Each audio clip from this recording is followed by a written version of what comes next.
کہ آپ نے اپنی زندگی میں بہت سارے لوگوں کو دیکھا بھی ہے، سنا بھی ہے کہ لوگ کسی ایک شعبے کو لیتے ہیں اور آخر وقت تک اسی شعبے کو لے کر جاتے ہیں۔ اگر یہ کہا جائے کہ محسن ملت وہ انسان تھے، وہ شخصیت تھے جو ہمہ جہت تھے، یہ مبالغہ نہ ہوگا۔ جنہوں نے تدریس بھی کی، جنہوں نے کتابیں بھی لکھیں، جنہوں نے رفاہی کام بھی کیے، اس کی مثال آپ کو شاید کہیں کوئی ملے، لیکن ہمارے ماضی قریب میں ہمیں کوئی ایسا بندہ نظر نہیں آتا۔ ایک وقت میں اتنے سارے کام اور بیٹھے رہے، اور یہ بھی نہیں کہ آج وہاں جا رہے ہیں اور کل وہاں جا رہے ہیں، اپنے ادارے میں بیٹھے رہے۔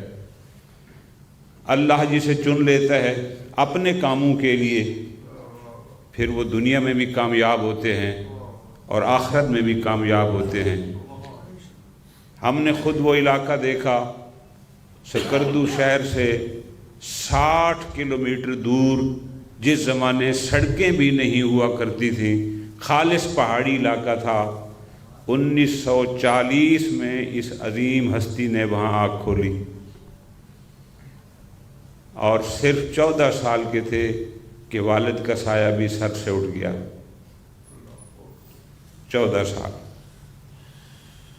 اور والدہ نے ان کی خدمت کی، ان کے چچا تھے۔ ان کے اپنے بقول، چونکہ دیہات تھا، سکول بھی نہیں تھے، کوئی ماحول بھی نہیں تھا، تو ایک وہ جو گھڑے ہوتے ہیں ہمارے علاقے میں مٹی والے، اس میں دیسی گھی بھرا، وہاں سے لے کر چلے کہ سکردو شہر میں اس کو بیچیں گے، اور پھر جو پیسے ہوں گے وہ میرا کرایہ ہوگا، اور پھر میں پنجاب کا رخ کروں گا اور اپنی علمی پیاس بجھاؤں گا۔ بقول ان کے وہ گھڑا گھی والا بھی راستے میں ٹوٹ جاتا ہے۔ ابتدائی تعلیم تو انہوں نے وہاں سے لے لی۔ تقریباً سن 63 کے لگ بھگ تقریباً، اب وہ کیسے وہاں سے چلے، اس زمانے کا آپ حساب لگا لیں، جو ٹرانسپورٹ ہوتی ہوگی، ظاہر ہے وہ براستہ راول پنڈی، کراچی تک گئے۔ کراچی سے حیدرآباد سندھ، ہمارا ایک بہت قدیمی مدرسہ ہے، مدرسہ مشارع العلوم، علامہ سید سمر حسن زیدی رحمۃ اللہ علیہ وہاں پرنسپل تھے۔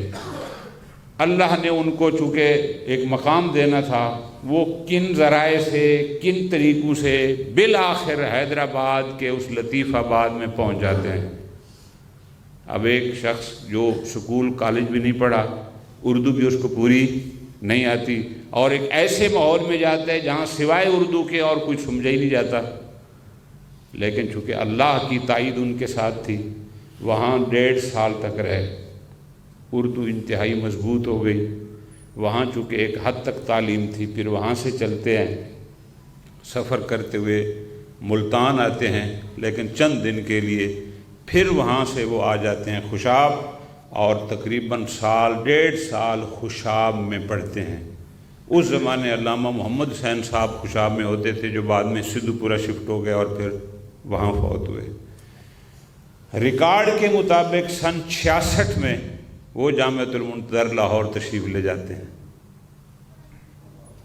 اور پھر وہاں سے 68 یا 69 اس میں نجف اشرف، یہاں سے کراچی جاتے ہیں۔ پھر کراچی سے کیا وسائل تھے اس زمانے وہ خود تو بتائے نہیں، جیسے بھی ہوا نجف پہنچ گئے۔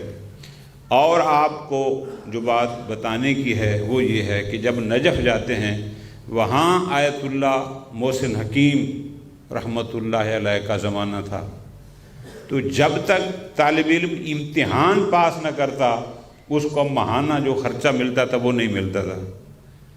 یہ محسن ملت وہ شخصیت تھے جنہوں نے وہاں آخری کتابوں کا امتحان دیا، پاس کیا، اور اپنا سلسلہ وہاں سے چلایا۔ 3 مہینے نجف میں رہنے کے بعد عربی میں کتاب لکھ دیتے ہیں، صرف 3 مہینے نجف میں رہیں۔ تو جب 3 مہینے رہنے کے بعد ان کی عربی میں کتاب آتی ہے، تو پورے نجف میں ایک غوغا مچ جاتا ہے کہ ایک بندہ پاکستان سے آیا ہے، 3 مہینے ہوئے ہیں اور کتاب اس نے عربی میں لکھ دی ہے، اور عربی بھی ٹھیک ٹھاک آج تک موجود ہے، اس کے ترجمے بھی ہو چکے ہیں۔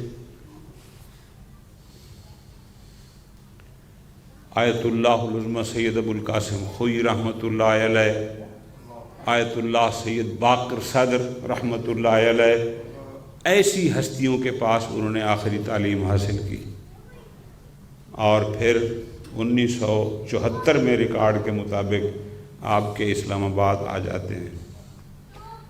1 سال یہاں ایک مسجد میں رہتے ہیں۔ اس زمانے کی مسجد کی انتظامیہ مولوی محسن علی کو قبول نہیں کرتی تھی، اور پھر چونکہ بقول ان کے وہ اس زمانے میں شیخ صاحب نہیں تھا، میں مولوی محسن علی تھا، ان کے اپنے الفاظ تھے۔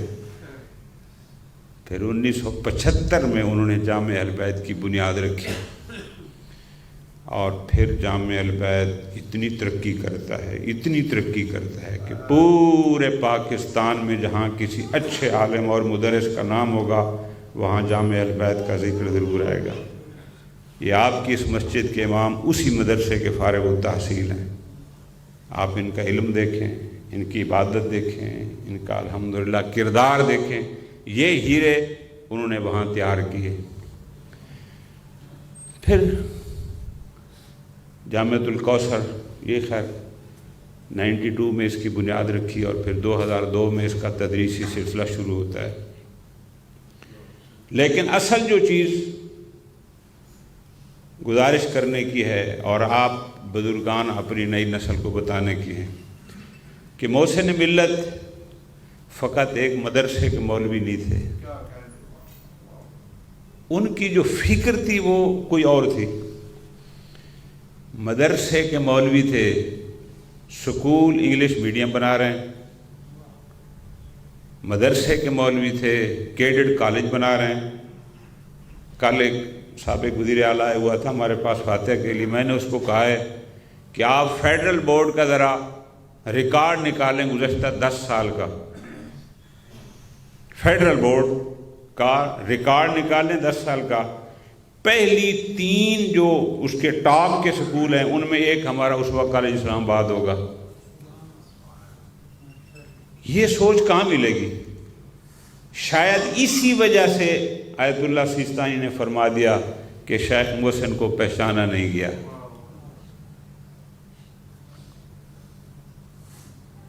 کم لوگ یہ جانتے ہیں کہ 80 کے قریب پرائیویٹ سکول اور کالج انہوں نے بنائے۔ کم لوگ یہ جانتے ہیں کہ انہوں نے یتیم خانے بنائے۔ آپ کا زلزلہ آتا ہے پاکستان میں 2005 میں، یہاں بھی تازہ سیلاب آیا۔ کل اس سابق وزیر اعلیٰ کی آنکھیں کھل گئیں جب ہم نے بتایا کہ اس ہستی نے 2000 کے قریب گھر بنا کر لوگوں کے حوالے کیے، اور کشمیر میں جو کام ہوا، مانسہرہ میں کام ہوا، وہاں کچھ شیعوں کے لیے تو نہیں ہوا، انسانیت کے لیے ہوا۔ کوئی قید نہیں تھی کون کس مذہب سے تعلق رکھتا ہے، وہ شیعہ ہے سنی ہے، اس سے کوئی غرض نہیں ہے۔ ایسی شخصیت مدتوں بعد پیدا ہوتی ہے کہ جس کا ویژن بہت بڑا ہو، جس کی لمبی سوچ ہو، جو انسانیت کے لیے سوچے، اپنے لیے نہیں۔ جو لوگ ان کے قریب رہے ہیں، آپ میں سے کچھ لوگوں نے ان کی زیارت کی ہوگی، ان کی ذاتی زندگی، ان کا لباس، ان کا جوتا جو لوگ دیکھ چکے ہیں، ان کے لیے میرا خیال یہ چیز کلیئر ہونی چاہیے کہ وہ مال امام کو اپنی ذات پر خرچ نہیں کرتے تھے۔ اور ہم یہ سمجھتے ہیں کہ ان کی کامیاب زندگی کے لیے ایک لفظ کافی ہے کہ نائب امام مرجع اعلیٰ آیت اللہ العظمی سیستانی دامہ ذل العالی نے کہا ہے العالم العامل، یعنی عالم با عمل۔ ایک نائب امام نے ان کے لیے یہ کہا ہے۔ اس سے بڑھ کر ہمارے پاس کوئی ہستی نہیں ہے کہ کوئی کو ہم کوڈ کریں کہ فلاں نے یہ کہا ہے۔ پھر آگے تو امام زمانہ علیہ السلام ہے، تو ایسی ہستیاں